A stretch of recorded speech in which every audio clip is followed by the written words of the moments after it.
สวัสดีค่ะสจเองค่ะมา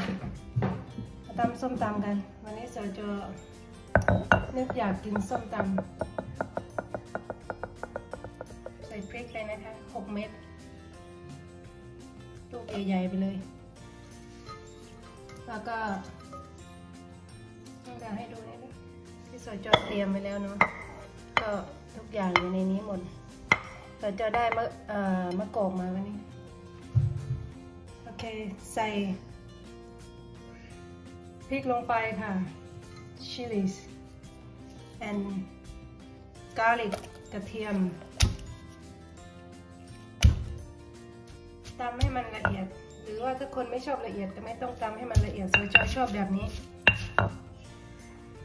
โอเคแล้วก็มะเขือเทศค่ะอันนี้สไตล์สจนะคะเปลี่ยนมีดก่อนมีดไม่คมนี่ค่ะใส่ลงไปเลย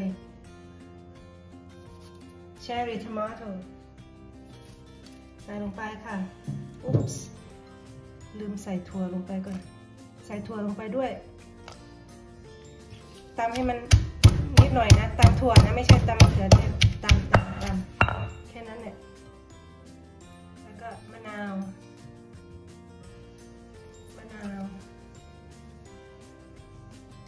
เลมอนเขาเรียกอะไรวะมะกอกบ้านเราอะน่าจะไทยโอลิฟส์น่าจะอย่างนี้เนาะไทยโอลิฟส์เนี่ยค่ะก็จะเป็นแบบนี้ไม่รู้อันนี้สจก็ได้มาครั้งแรกค่ะใส่ลงไปเพื่อความอร่อย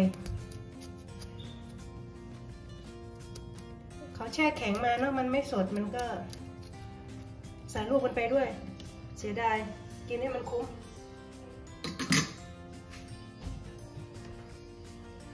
โอเคค่ะ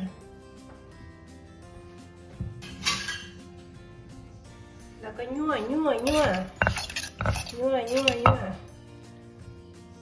น้ำปลาร้าค่ะน้ำปลาร้าแซ่บนัวใส่ลงไปค่ะ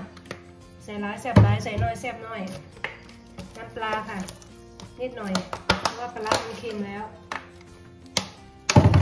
แล้วก็ยั่วค่ะ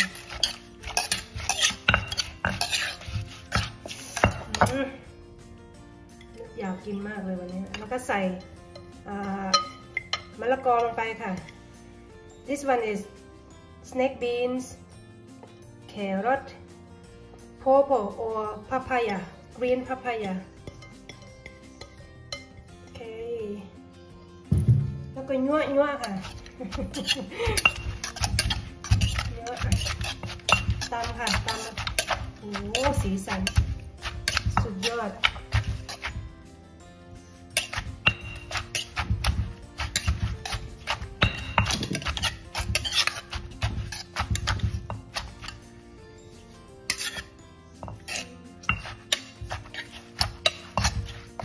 ชิมค่ะ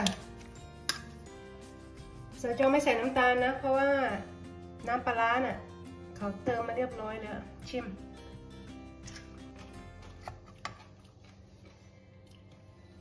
ป๊า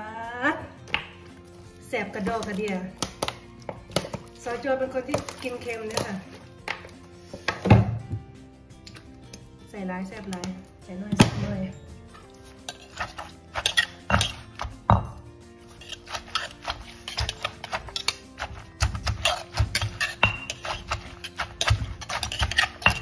ชูรสก็ไม่ต้องใส่ค่ะเพราะว่าน้ำปลาร้าเขาปรุงมาแล้วลืมบอกอันนี้ไทยฟิชซอสนะเดี๋ยวอ่านให้ฟังหาไม่เจอค่ะไทยถ้าอ่านไม่ผิดนะไทยเพอร์เมนต์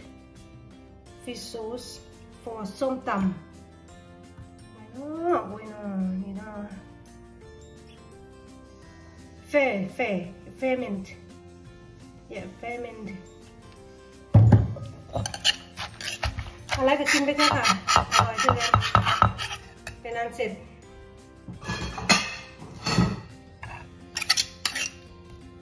รสเมนเตนจัดจานกัน